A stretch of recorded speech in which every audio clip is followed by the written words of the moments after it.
Assalamualaikum warahmatullahi wabarakatuh. Dalam kesempatan ini kami akan mengambil tema rendah hati. Pemirsa yang dirahmati Allah, marilah kita senantiasa dalam perilaku sehari-hari hendaknya selalu bersikap rendah hati, bersikap tawadhu, karena rendah hati adalah budi luhur dan termasuk akhlak yang terpuji, akhlakul karimah.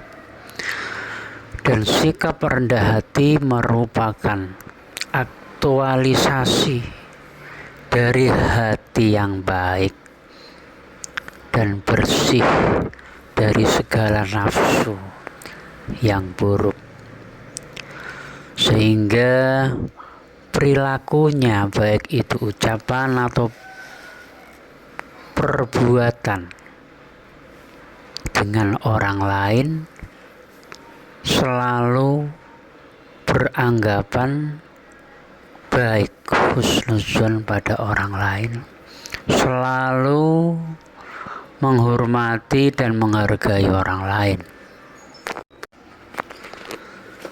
Apalagi dia diperlakukan dengan baik oleh orang lain, walaupun dia disakiti atau dihina orang lain, dia tidak membalasnya, bahkan dia selalu memberi maaf dan memberi jawaban yang baik dan penuh dengan keselamatan.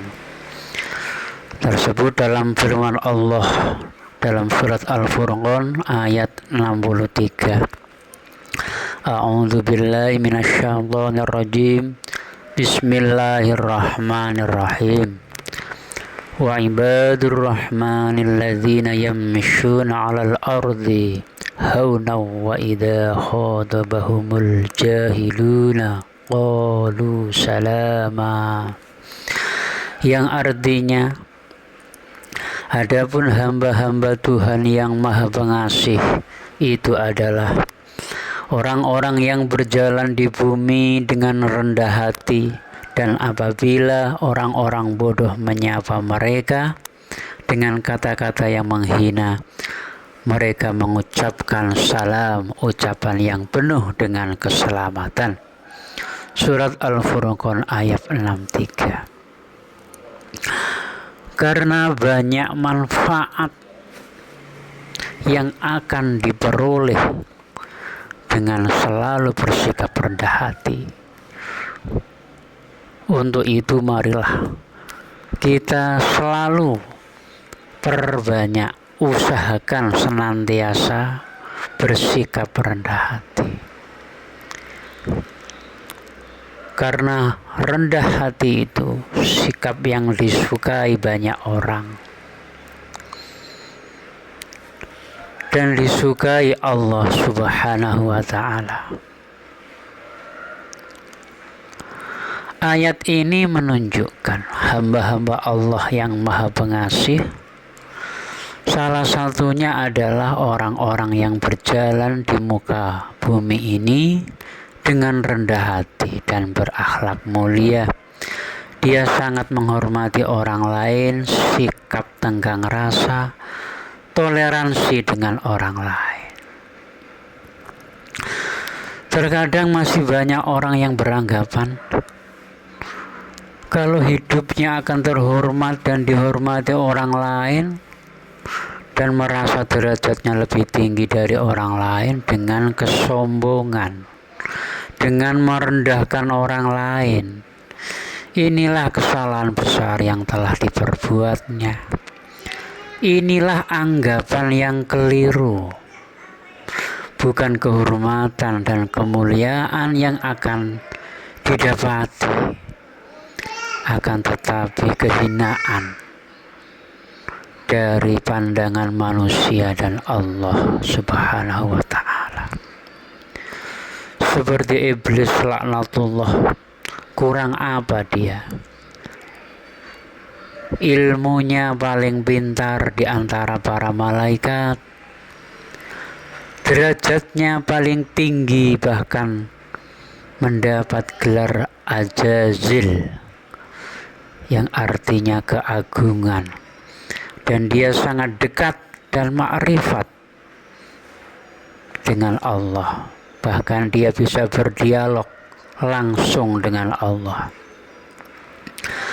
Hanya ada satu di hatinya, yakni kesombongan. Ketika disuruh sujud kepada Nabi Adam alaihissalam, dia menolak dan enggan melakukannya karena merasa dia lebih mulia daripada Nabi Adam.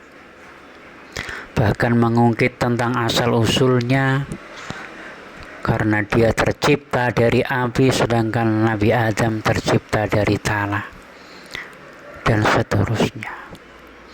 Dan dengan berbagai alasan untuk pembelaan atas dirinya, seperti dia berkata, "Aku hanya mau bersujud padamu ya Allah karena memuliakan Engkau, dan tidak mau bersujud pada yang lain." Akan tetapi apapun alasannya, dia tetap menjadi makhluk yang membangkang atas perintah Allah karena kesombongan tersebut. Itu hanya alasan untuk pembelaan dirinya. Dia tidak rela ada makhluk lain yang melebihinya, tidak menerima ada yang mulia selain dia. Itulah bukti atas kesombongan yang dilakukan iblis laknatullah. Hingga apa yang didapat iblis tadi, yakni kehinaan dan kesengsaraan karena diusir dari surga. Dan dia menjadi sakit hati dan menyimpan dendam yang besar kepada Nabi Adam alaihissalam, dibawa sampai kapanpun, hingga akhirnya dia akan mendapat azab Allah, yakni neraka selama-lamanya, dan akan memenuhi neraka tersebut seperti tersebut dalam firman Allah surat Al-Baqarah ayat 34. A'udzu billahi minasyaitonir rajim. Bismillahirrahmanirrahim. Wa idh qulna lil malaikati isjudu li adama fasajadu illa iblis aba wastakbar wa kana minal kafirin. Yang artinya, ingatlah ketika kami berfirman kepada para malaikat, sujudlah kamu kepada Adam, maka mereka pun sujud kecuali iblis. Ia menolak dan menyombongkan diri, dan ia termasuk golongan yang kafir. Na'udzubillah min dzalik. Itulah akibat dari sifat sombong dan tinggi hati. Kesombongan hanya akan mengakibatkan hal-hal yang tidak baik bagi dirinya sendiri, karena semakin dijauhi orang lain dan dijauhi Allah dan mendapat murkanya. Pemirsa yang dirahmati Allah, kalau kita mau berpikir tentang asal kita, sudah sepantasnya kita selalu merendahkan diri kita, karena kita berasal dari apa? Kita berasal dari tanah, dan jin dari api yang menyala. Tersebut dalam firman Allah Subhanahu wa taala. A'udzu billahi minasyaitonir rajim. Bismillahirrahmanirrahim.